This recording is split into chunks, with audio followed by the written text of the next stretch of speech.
Hey, what's going on? Today we're going to be talking about circles, and in particular we're going to be talking about the circle proportion, which you can see on your screen right here. Now the circle proportion says that in any circle the following three-way proportion must hold true. The ratio of the central angle compared to the total 360 degrees in the circle must be the same as the ratio of the area of the sector, that shaded white area right there, as it compares to the total area of the circle, or the pi r squared you see in the denominator right there. And those two guys got to be the same as the ratio of the length of the arc as it compares to the total circumference of the circle, aka your 2 pi r. Now maybe that don't make too much sense to you, and that's alright. Basically what it says is that all three parts in the top of the fractions there got to take up the same percentage of the circle. If that still don't make sense, don't worry about it. Just follow along, you'll probably get something along the way. The operative question to ask here is how we're supposed to use this information. Why do we care about it in the first place? Well, basically, if you know anything about any one of those 6 parts of the circle right there, then you could figure out any other missing part basically by picking the right fractions, plugging in, cross-multiplying, solving, having a nice day. Today we're going to be focusing on the 2 parts of the proportion here, the one that involves a central angle and the other one that involves the arc length. So I'm going to go ahead and shut my yap so we can take a look at some examples of things like this. Alright, so our first example here asks us to find the length of QR when we're given a couple pieces of information. We see here that we got a central angle of 150 degrees and a radius of 11. We start by setting up our fractions, and we do this by plugging in the values that we have from the problem. We start with our central angle, 150 degrees. That always goes over 360. We're going to set that equal to, well, we don't know what the arc length is, so we'll call that x. We do have the radius, so we plug in 11 for that. We're going to do our arithmetic here in the denominator of the second fraction. 2 times 11 is going to give us 22. We put pi back. Now we can cross multiply.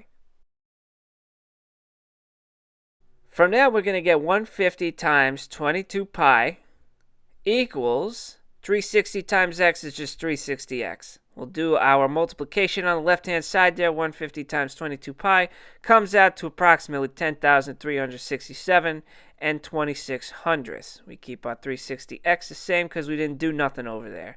Want to get x by itself? Let's divide both sides by 360, and that's going to give us a final answer of, hold your breath, folks, 28 and 80 hundredths is equal to x. That is the length of our arc. Hopefully you ain't got nothing to complain about yet. So why don't we go ahead and take a look at some other examples asking us to find other information. Take this one. This time we're asked to find the measure of the central angle when we know that the length of our arc QR is 7 and 7 hundredths and that the radius is equal to 9.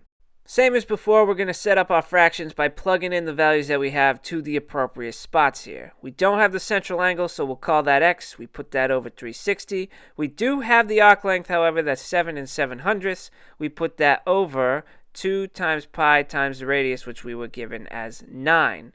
We'll do the arithmetic in the denominator of the second fraction there. First thing stays the same, x over 360. 7 and 7 hundredths over 18 times pi. Now we cross multiply. This is going to give us 18 pi times x is equal to 360 times 7 and 7 hundredths.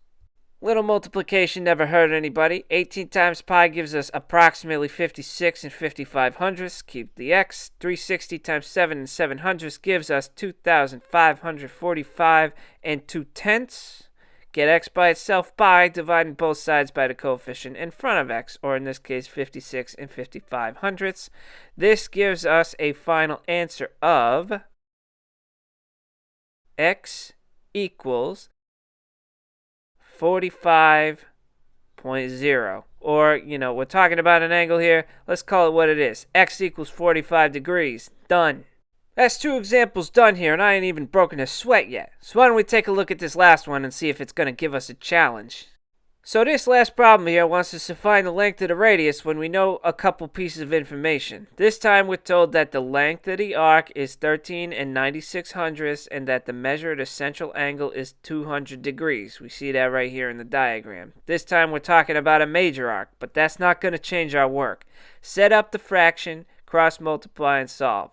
Central angle is 200. We put that over 360.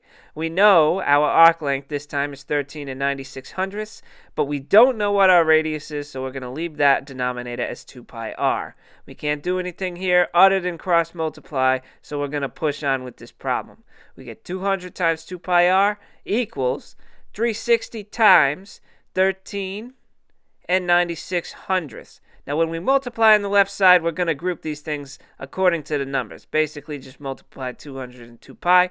This is going to give us approximately 1,256 and 64 hundredths. Keep the r. 360 times 13 and 96 hundredths gives us 5,025 and 6 tenths. We divide by the number in front of r to get r by itself, like so. And that'll get us to our final answer here of r is equal to 4.00, or basically 4. So the radius in this case is equal to 4.